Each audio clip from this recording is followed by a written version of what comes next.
والمرسلين وعلى آله وأصحابه ومن تبعهم إلى يوم الدين. أما بعد، أعوذ بالله من الشيطان الرجيم. بسم الله الرحمن الرحيم. ولقد كتبنا في الزبور من بعد الذكر أن الأرض يرثها عبادي الصالحون. صدق الله العظيم. বাংলাদেশ খেলাফত মজলিস নীলফামারী জেলা শাখা কর্তৃক আয়োজিত আজকের এই গণসমাবেশে উপস্থিত সম্মানিত সভাপতি, উপস্থিত বাংলাদেশ খেলাফত মজলিসের কেন্দ্রীয় ও জেলা নেতৃবৃন্দ, অন্যান্য সমমনা ইসলামী সংগঠন সমূহের নেতৃবৃন্দ, যুব সংগঠন সহ দায়িত্বশীল নেতৃবৃন্দ, বিভিন্ন থানা উপজেলা ও তৃণমূল পর্যায় থেকে সমবেত সংগঠনের নেতা কর্মী সমর্থক ও সর্বস্তরের তৌহিদি জনতা, নীলফামারী জেলাবাসী, আজকের এই মহাসমাবেশে দাঁড়িয়ে আমি সর্বপ্রথম মহান আল্লাহ রাব্বুল আলামিনের দরবারে শুকরিয়া আদায় করছি, যে মহান রব্বুল আলামিন আমাদেরকে আমাদের বুকের উপর থেকে জগদ্দল পথের পাথরের মতো চেপে বসা নব্য ফেরাউন যুগের জালিম শাসক শেখ হাসিনা এবং তার সরকারকে অপসারণ করে আমাদেরকে মুক্ত বাতাসে নিঃশ্বাস গ্রহণ করার সুযোগ করে দিয়েছেন। সেই রব্বুল আলামিনের দরবারে কালিমাতুশ শুকরের হাদিয়া পেশ করছি। আল্লাহুম্মা লাকাল হামদু ওয়া লাকাশ শুকর।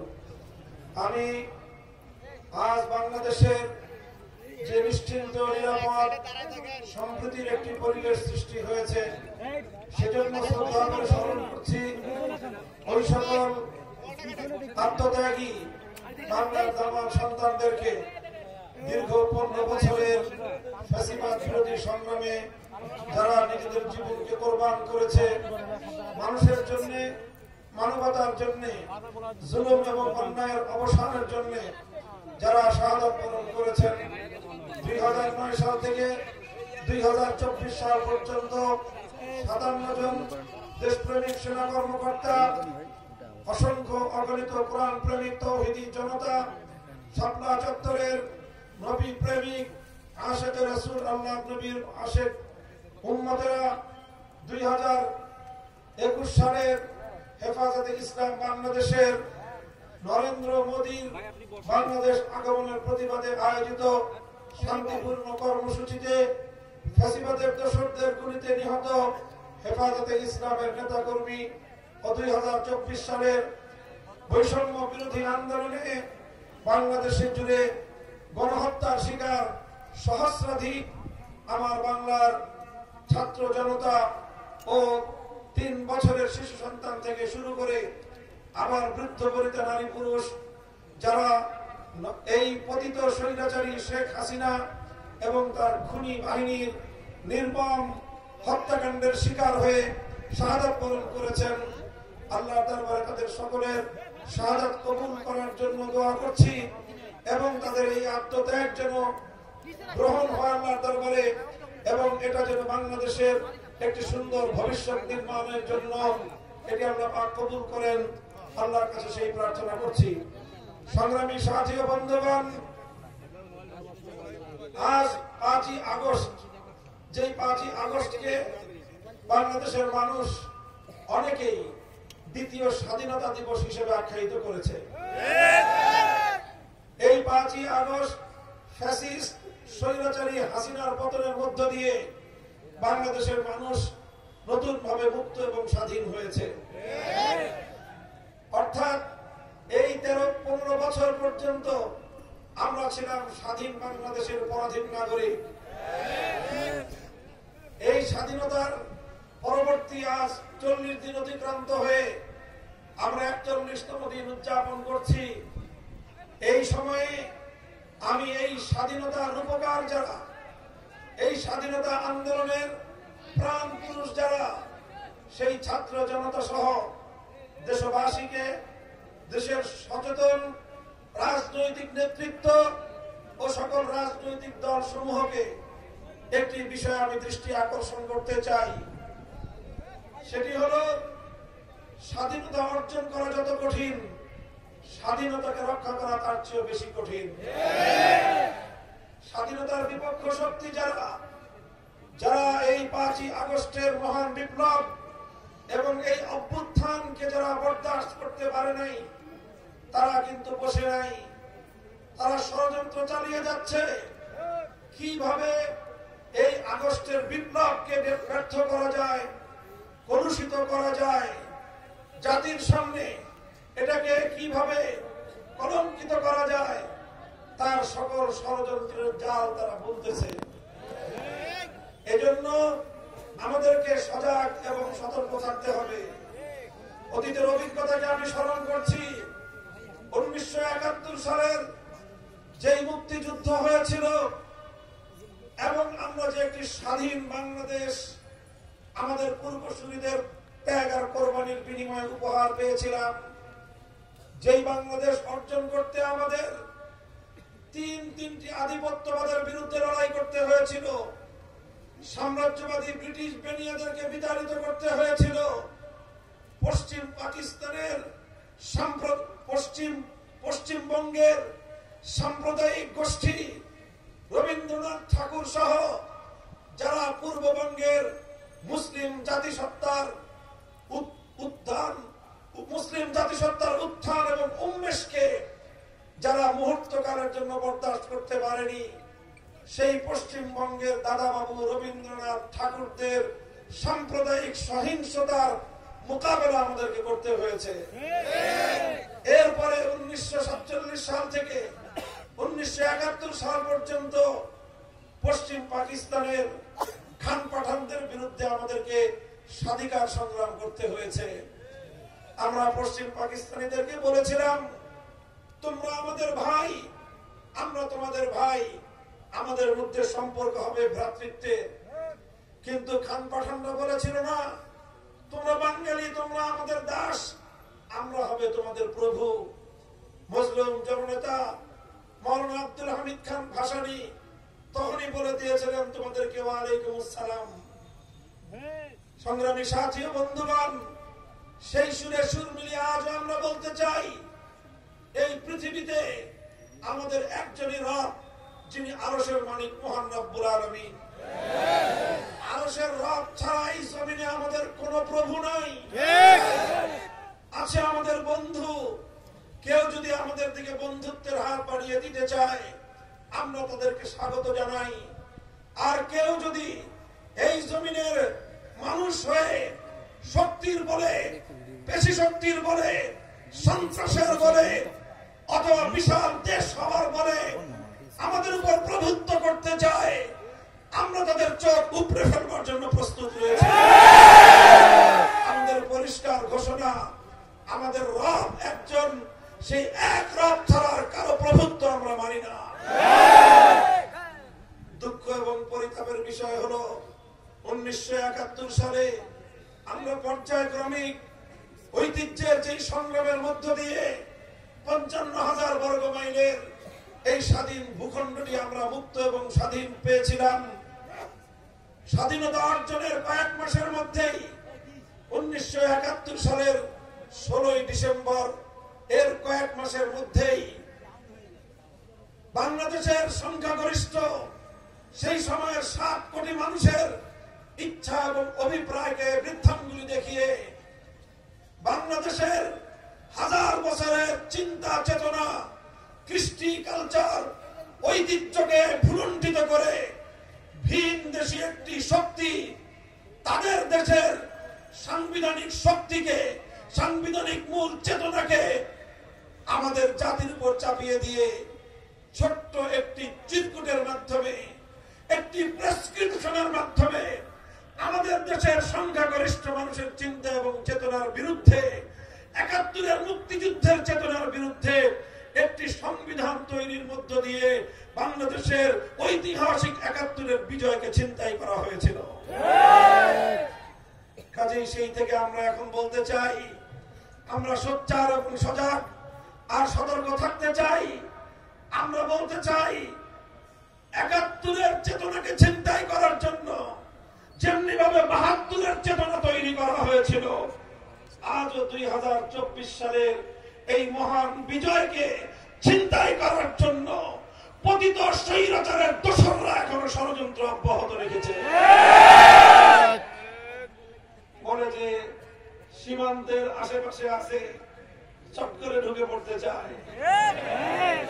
এখানে তার খুনি হাতুড়ি লীগ আর হেলমেট লীগের সন্ত্রাসীদেরকে আবার জড়ো করবার পায়তারা চালাচ্ছে। আমি আগস্টের বিপ্লবী বাংলার তৌহিদি জনতাকে বলতে চাই, এই পতিত দেশ বিরোধী ষড়যন্ত্রকারী চক্রান্তকে যে কোনো মূল্যে রুখে দিতে হবে। প্রত্যেক পাড়ায় পাড়ায়, প্রতিটি এলাকায় এলাকায়, প্রত্যেক থানায় থানায়, উপজেলায়, জেলায় জেলায় এই ষড়যন্ত্রকারী পতিত স্বৈরাচারের বিরুদ্ধে প্রতিরোধ মঞ্চ করে রাখতে হবে।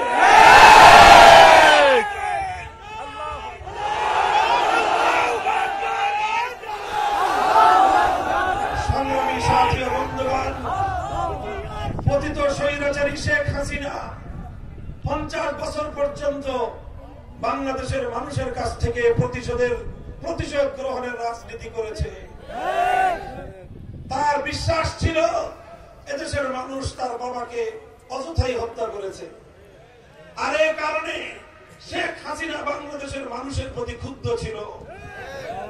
সে তখনই 75 সালেই আন্তর্জাতিক গণমাধ্যমে সে সাক্ষাৎকার দিয়ে বলেছিল, যারা তার বাবাকে হত্যা করেছে সে তাদের কাছ থেকে প্রতিশোধ গ্রহণ করবে। 75 সালে শেখ মুজিবুর রহমান মারা যাওয়ার পর তার বাকশালের 3.5 বছরের কালো শাসনে নিপীড়িত বাংলাদেশের মানুষ সেদিন উল্লাস করেছিল। এই কারণে শেখ হাসিনা এই বাংলাদেশের সমস্ত মানুষের কাছ থেকে প্রতিশোধ গ্রহণ করবার জন্যই বাংলাদেশের রাজনীতিতে এসেছিল। 50 বছর সে শুধু প্রতিশোধ গ্রহণ করেছে, দেশটাকে তলাবিহীন ঝুড়িতে পরিণত করেছে। বাংলাদেশটাকে স্বাধীন রাষ্ট্র না দেখে অন্য আরেকটি রাষ্ট্রের একটি অঙ্গরাজ্যে পরিণত করবার পায়তারা চালিয়েছিল। বাংলাদেশের প্রধানমন্ত্রী হয়ে তিনি তৃপ্ত ছিলেন না, তিনি তিলকওয়ালী মুখ্যমন্ত্রী হয়ে তৃপ্ত ছিলেন। আর তিনি বাংলাদেশের বিভক্তির রাজনীতি করেছেন। সেই সাম্রাজ্যবাদী ব্রিটিশের যে পলিসি ছিল, তাদের যে ষড়যন্ত্রের নীতি ছিল, ডিভাইড এন্ড রুল, ভাগ করো আর শাসন করো, এই নীতি প্রয়োগ করে এদেশের মানুষকে কখনো শেখ হাসিনা ঐক্যবদ্ধ হতে দেয়নি। এই খেলা খেলতে খেলতে সে যাকে ইচ্ছা তখন তাকে মুক্তিযোদ্ধা বানিয়ে দিত, যাকে ইচ্ছা তখন তাকে রাজাকার বানিয়ে দিত। এই ছিল শেখ হাসিনার ভেলকি।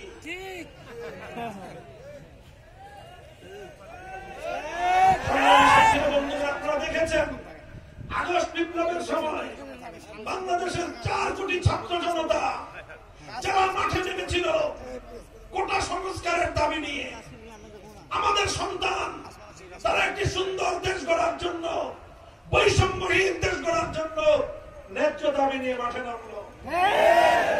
সেই দাবি যেহেতু শেখ হাসিনার পছন্দ হয় নাই, শেখ হাসিনার যাকে পছন্দ সে মুক্তিযোদ্ধা, শেখ হাসিনার যাকে অপছন্দ সে রাজাকার বলে দিল।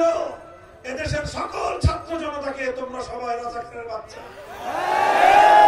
ছাত্র জনতাও তাই বললো, ঠিক আছে, তোমাকে অপছন্দ করলে যদি রাজাকার হতে হয় তাহলে তারাও স্লোগান তুললো, তুমি কে আমি কে। কথা ঠিক না বেশি? শেখ হাসিনার বিভক্তের রাজনীতি ব্যর্থ হয়ে গেল। রাজপথে একটা ঐক্য সূচিত হয়েছিল। গোটা বাংলাদেশের টেকনাফ থেকে তেতুলিয়া, স্কুল কলেজ ইউনিভার্সিটি, আলিয়া মাদ্রাসা, কওমি মাদ্রাসা, সব ছাত্র জনতা ভেদাভেদ ভুলে গিয়ে রাজপথে নেমে এসেছিল। তারা একটা ঐক্য তৈরি করেছিল। এই ঐক্যই ছিল তাদের প্রেরণার মূল শক্তি, শেখ হাসিনার ফ্যাসিবাদের বিরুদ্ধে মূল হাতিয়ার।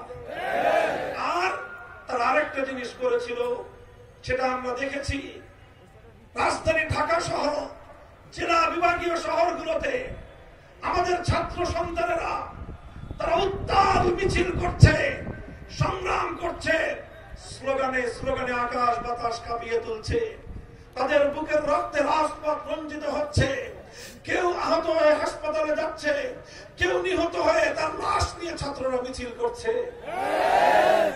যখনই নামাজের সময় হয়ে গেল, ওই ছাত্ররাই কেউ স্কুলের, কেউ কলেজের, কেউ ইউনিভার্সিটির আল্লাহু আকবার আল্লাহু আকবার আজানের আওয়াজে, আজানের ধ্বনিতে ঢাকা সহ রাজধানী সহ বাংলার আকাশ বাতাস মুখরিত করে তুলল।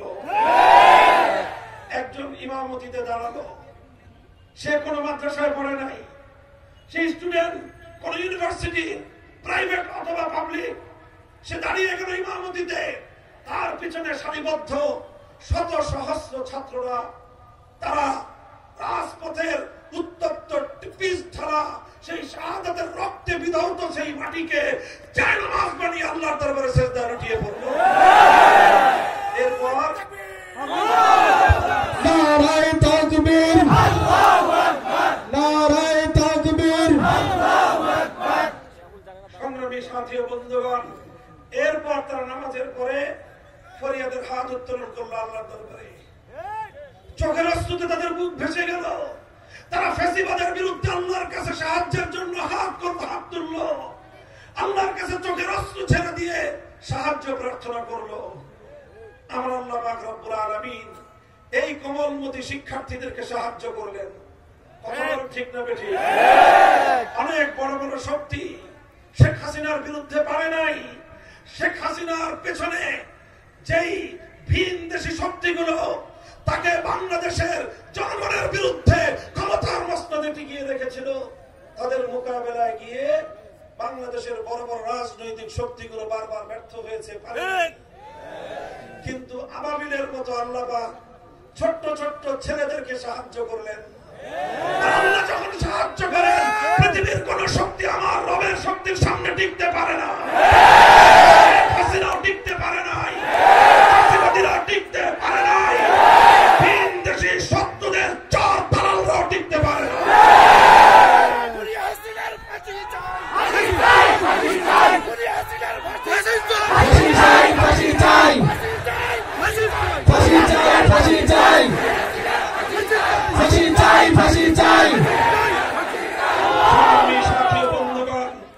আমাদের স্পষ্ট কথা, অনেক মায়ের কোল খালি করেছে, অনেক বাবা তার সন্তান হারিয়েছে, বাংলাদেশের ভাইয়েরা ভাই হারিয়েছে, বোনেরা ভাই হারিয়েছে, সন্তান হারিয়ে গোটা বাংলাদেশ বধ্যভূমিতে পরিণত হয়েছে। শেখ হাসিনা দেশটাকে ধ্বংসের রাজনীতি করেছিল। এখন আমাদের সময় এসেছে বাংলাদেশকে সঠিক ধারায় পরিচালিত করবা। এই বাংলাদেশের সঠিক ধারা নির্মিত হয়েছে আগস্ট বিপ্লবের মাধ্যমে। এই বাংলাদেশের ভবিষ্যৎ নির্মাণ হয়েছে জুলাই এবং আগস্টের রাজপথে আল্লাহু আকবারের ধ্বনির মাধ্যমে। এই বাংলাদেশ উদার সাম্প্রদায়িক সম্প্রীতির বাংলাদেশ। হিন্দু, বৌদ্ধ, খ্রিস্টান সহ সকল সংখ্যালঘুরা সব ধরনের নিরাপত্তা ভোগ করবে বাংলাদেশে। তাদের ভয়ের কারণ নাই, কারণ এতদিন পর্যন্ত সংখ্যালঘুদের উপর আসল নির্যাতন তারা চালিয়েছে। তাদের রূপ ছিল রাতের অন্ধকারে তারা কালনাগিনী হয়ে ছোবল মারত, দিনের বেলায় তারাই আওয়ামী তারা ওঝা হয়ে ছাড়তে আসতো। এই ছিল তাদের নাটক। আর এই নাটকের কলা কুশীলবরা যতদিন বাংলাদেশ থেকে উৎখাত থাকবে, ততদিন বাংলাদেশের সংখ্যালঘুদের উপর কেউ হাত তুলবার সাহস পাবে না। এদেশের আলেম সমাজের কাছে আল্লাহ এবং তার রাসূলের পক্ষ থেকে সংখ্যালঘুদের জান মাল ইজ্জত আবরু আমানতের দায়িত্ব। সংখ্যালঘুরা নিরাপত্তা পাবে। সংখ্যাগরিষ্ঠ মুসলমানদের ধর্মীয় চিন্তা এবং চেতনার প্রতি সম্মান বহাল রাখতে হবে। কথা বলেন ঠিক না বেঠিক? ইসলাম যদি ঠিক থাকে, মুসলমানদের সম্মান হবে, সমস্ত সংখ্যালঘুরাও নিরাপত্তা পাবে। এজন্য আমরা স্লোগান তুলি, ধর্ম বর্ণ ভিন্ন মত সবার জন্য খেলাফত। ধর্ম বর্ণ ভিন্ন মত, এই খেলাফতের ডাক নিয়ে আপনাদের কাছে আমরা এসেছি। সংগ্রামী নীলফামারীর তৌহিদি জনতা, ইনশাআল্লাহ আমরা একটি বৈষম্যহীন বাংলাদেশ গড়ব, ইনসাফপূর্ণ সমাজ আমরা গড়ে তুলব।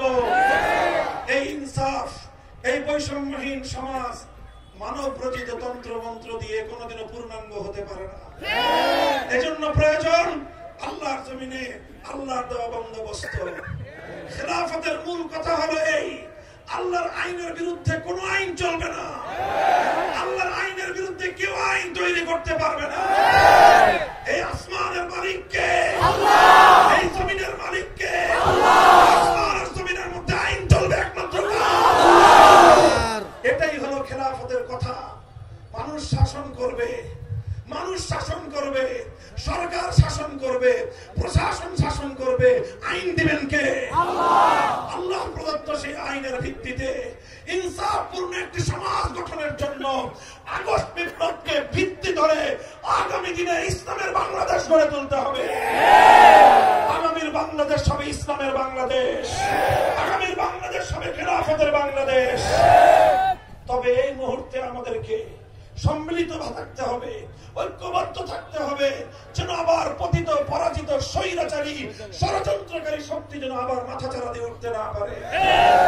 এই জন্য আমি আওয়ামী দুঃশাসনের শিকার প্রতিটি রাজনৈতিক অঙ্গনকে, মহলকে উদাত্ত আহ্বান জানাবো। বাংলাদেশ জাতীয়তাবাদী দল বিএনপি, জামায়াতে ইসলামী বাংলাদেশ, ইসলামী আন্দোলন বাংলাদেশ, হেফাজতে ইসলাম বাংলাদেশ, বাংলাদেশ খেলাফত মজলিস, জমিয়ত উলামা ইসলাম, নেজামে ইসলাম, গণতন্ত্র মঞ্চ, গণ অধিকার পরিষদ, এলডিপি, এনডিপি সহ যারা যারা ফ্যাসিবাদের বিরুদ্ধে রাজপথে নেমেছিলেন, আমাদের ভুলে গেলে চলবে না। আমরা আমাদের রাজনৈতিক মতাদর্শ যার যার জায়গা থেকে জাতির সামনে পেশ করব, উপস্থাপন করব, যুক্তি দিয়ে যা মানুষকে বোঝাবো, মানুষের সমর্থন নিয়ে দেশটাকে পরিচালনা করার চেষ্টা করব। কিন্তু পতিত বাংলাদেশ বিরোধী ষড়যন্ত্রকারী ভিনদেশী চর আওয়ামী রাজনীতিকে বাংলাদেশে পুনর্বাসিত হতে দেওয়া যাবে না। এই জন্য আমাদের এই জায়গার ঐক্যটা যেন দুর্বল হতে না পারে। খবরদার, সাপের লেজে পাড়া দিয়ে যদি ছেড়ে দেন, এই সাপ কিন্তু ঘুরে ছবল মারবে। এই শেখ হাসিনা যে বলেছিল পতনের 3 দিন আগেও, শেখ হাসিনা বলেছিল আওয়ামী লীগের রাজনীতি যারা করতেন আর ভবিষ্যতেও করবেন কি করবেন না সেটা আপনার বিষয়।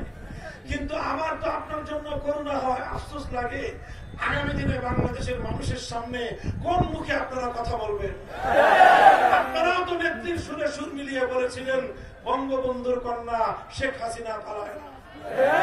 এখন আমি আপনাদের কাছে জানতে চাই, শেখ হাসিনা পালাইছে না পালায় না?